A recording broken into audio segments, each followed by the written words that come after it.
Graham Murdoch, when he was on his deathbed, I went to see him say goodbye, and I said, what makes a good inventor? He said, somebody who sees the world differently. And he's absolutely right. And I was about to leave, and he said, did you know you can actually recharge some 9-cap batteries using acid cell batteries like this? And he was showing me stuff right to the end. And so he's my personal hero. And the reason that I take time out to talk to groups of people like this is somewhere I hope there's the need of a spark of that kind of intelligence in the room. Somebody will be inspired to make a difference. I was once being introduced at a big function in Nepal, and the guy that was doing the introduction was reading out something from my biography and saying, Avery had a terrible childhood, never went to abuse, and ran away and left on the streets of London, and nobody loved him, and all this sort of stuff. And then the guy that was next up, he said, Mr. Ray has been very lucky, because he would not be the man yesterday if he had not had this hardship. And I thought, well, I've got it the first week, I just need to go for 14 years,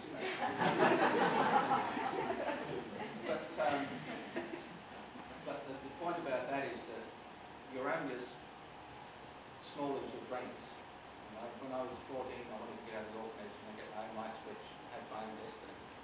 And as you know, at the Spark Award, Care Awards, I held up a tall copy award and said, now look, so you can change your world, your own individual world, and with a lot of tenacity and bravery, you can change the world per se. And certainly you can change the world for millions of people. So don't ever fall short of trying to realise your dreams. They're dreaming really, really big. So thank you.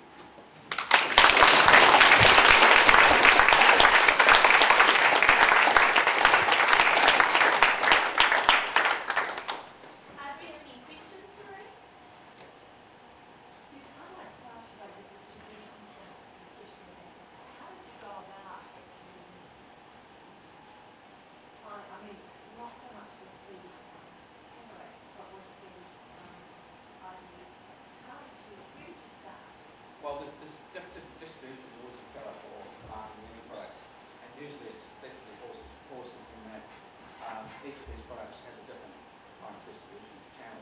Some of them medical devices, so they'll be distributed through army organisations that can deal with all the documentation that's required to track.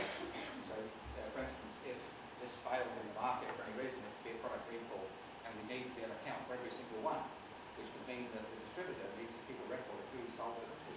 So that means that those companies are using medical device suppliers. But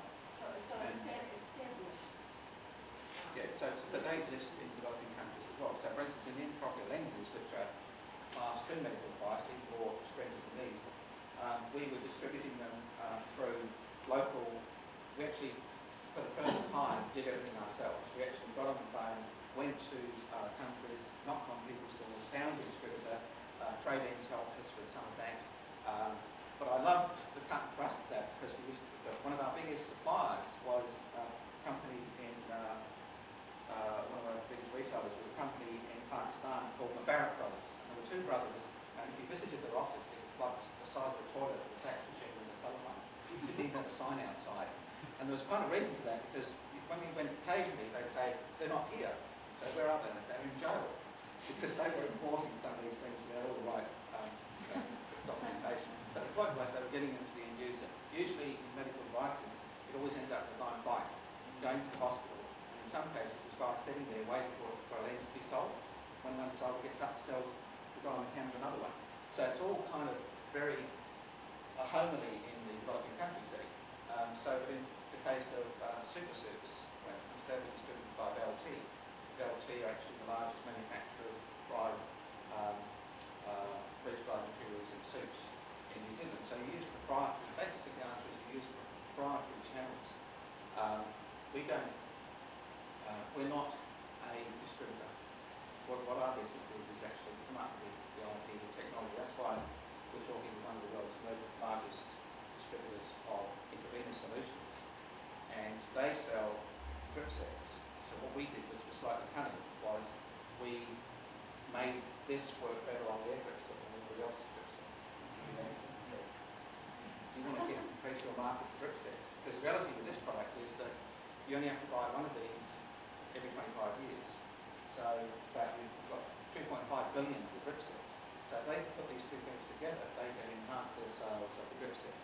So what makes us different is that we come from commercial manufacturing marketing backgrounds. So we're not, you know, sometimes people in development go to villages in developing countries and lecture the women about empowerment. And I can tell you that nothing empowers women more than having a few dollars in the back pocket. And, you know, that's what we try and do is we, you know, we provide jobs as well for people in developing countries.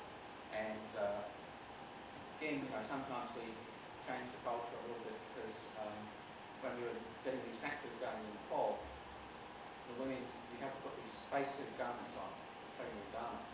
And they said, we cannot do this because we have our saris. And I said, well, I don't know how to fix that, but I said, I've seen a lot of good-looking women around town with, you know, knock-off designer jeans. Could you not wear jeans to work? And then you wouldn't have to worry about the saris. And they went away and had a meeting, came back and said, yes, we will do it, but we need penal rape. So that was great. Because they'd obviously learned something from our culture, so they got a penal rate for wearing jeans. And so I love that. I love the way that you have these girls, you know, coming.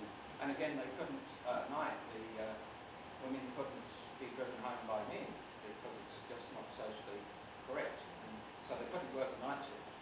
So I said to them, well, maybe we can solve this problem by working together.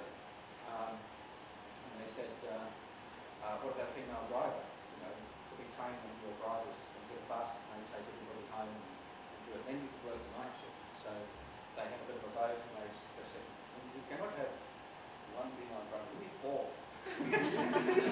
So that's fine. So we had four and they solved the problem. So distribution is you know, one of the key things to do now. To making the products. See, when I talk about product realisation, it's different from product development. Product realisation is actually taking it right close to that market stage. So you've thought about how you're going to sell it. So you've actually got a brochure at the R&D stage. So you know exactly what you're making. That's usually the big failure. People say, I'll make it and they'll come. Well, they won't, because often you haven't got exactly what they need. So doing that initial there is an ISO 9001 system for product realisation. We've improved on that. What we're doing now is we're trying to talk to large organisations like the Gates Foundation about how they can improve their decision-making trees or how they go about investing money in healthcare. Because you've got to work out what cause and effects happen. So for instance, if you introduce